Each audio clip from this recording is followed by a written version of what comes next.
নমস্কার, আমার ভুরিভোজ চ্যানেলে সকলকে স্বাগত জানাই। Welcome to my channel Bhurivoj. আজকে বানাবো দুধ পুলি পিঠে। তার জন্য প্রথমে কড়াইতে 1 কাপ জল দিয়ে দিলাম। জলটা একটু গরম হলে এর মধ্যে 1 চিমটে নুন দিয়ে দিলাম। দেবার পরে দিয়ে দিচ্ছি 1 কাপ চালের গুঁড়ো। চালের গুঁড়োটা গরম জলে একটু ভালো করে মিশিয়ে নিয়ে গ্যাসটা অফ করে দেব। এবার এই চালের গুঁড়োর মিশ্রণটা একটা পাত্রে ঢেলে নেব। একটা থালায় ঢেলে নিচ্ছি যাতে মাখতে সুবিধা হয়। এই মণ্ডটা কিন্তু একটু নরম হবে, এটা হার্ড হলে কিন্তু পিঠেটাও শক্ত হয়ে যাবে, তো এটা একটু নরম থাকতে হবে। একটু বাটার বা ঘি দিয়ে এটাকে ভালো করে মেখে নেব।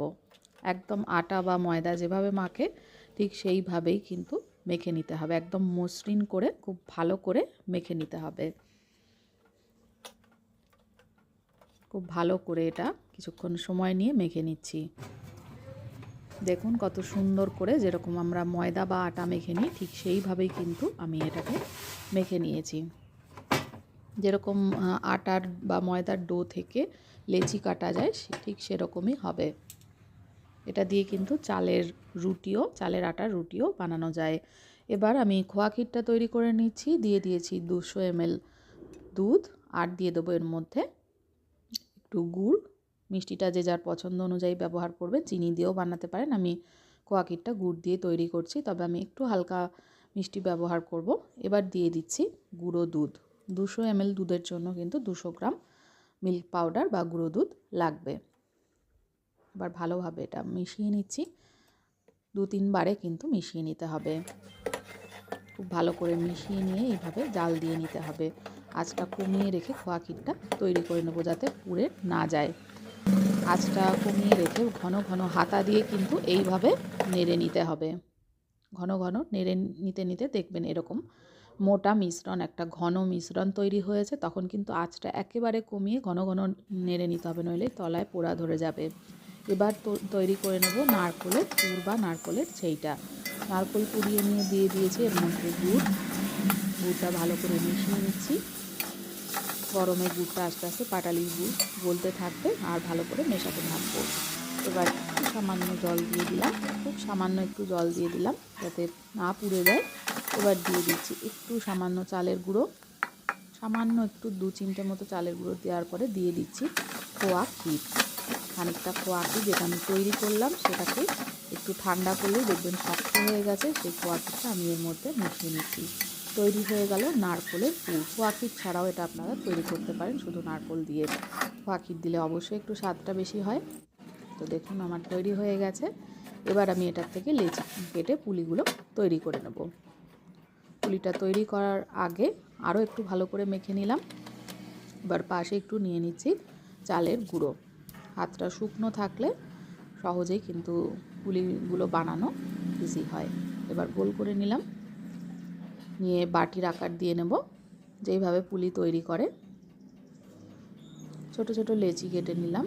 খুব বেশি বড় আর মোটা ভালো লাগে না, একটু পাতলা করে একটা বাটির মতো তৈরি করে নিলাম। খুব পাতলাও কিন্তু হবে না, তাহলে আবার ছিঁড়ে যাবে। এবার বেশ খানিকটা আমি নারকোলের পুর দিয়ে দিলাম। প্রথমে নারকোলের পুর দিয়ে পুলিগুলো তৈরি করব, তারপরে ক্ষীর দিয়ে তৈরি করব। এইভাবে হাতের সাহায্যে ভালো করে মুড়ে দেবো যাতে পুর বেরিয়ে না যায়, আর দুদিকটা হাত দিয়ে এভাবে চেপে দিতে হবে। মুখটা এইভাবে সরু করে পুলির আকার দিয়ে নেব। দেখতে দেখুন কত সুন্দর লাগে, খেতে কিন্তু আরও ভালো লাগে।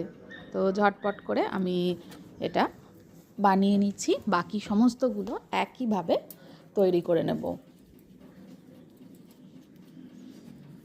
এইভাবে গোল গোল করে লেচি কেটে হাতের সাহায্যে বাটির মতন তৈরি করে পুর ভরতে থাকবো। মাঝখানটা যেন আবার খুব বেশিও পাতলা না হয়ে যায়, তাহলে কিন্তু ছিঁড়ে যাবে। খুব পাতলা হয়ে গেলে ফেটে আবার নারকোলের পুর বেরিয়ে আসবে, কারণ আমি পুর কিন্তু অনেকটা দিচ্ছি। যত পুর দেব পুলি তত খেতে সুস্বাদু হবে। আর বাইরের মোড়কটা কিন্তু খুব বেশি মোটা হবে না, একটু পাতলা থাকলেই এটা নরমও হয়, খেতে টেস্টও হয়। তো বাকি পুলিগুলো বানিয়ে নিয়েছি। এবার একটা ক্ষীরের পুলিও দেখিয়ে দিচ্ছি কিভাবে তৈরি করব। বাটির আকার দিয়ে দিলাম। ক্ষীর পুলিগুলো নারকোল পুলির থেকে একটু ছোট সাইজের করব। দিয়ে দিচ্ছি ক্ষীরটা, এইভাবে হাতের সাহায্যে মুড়ে নিয়ে দিয়ে দিলাম। একইভাবে মুড়ে নেব দুটো আঙ্গুলের সাহায্যে। এই যে মুখটা চেপে দিচ্ছি আর সাইডগুলো এরকম করে দেব। একটু ছুঁচলো মতো থাকবে। তৈরি হয়ে গেল ক্ষীর পুলি।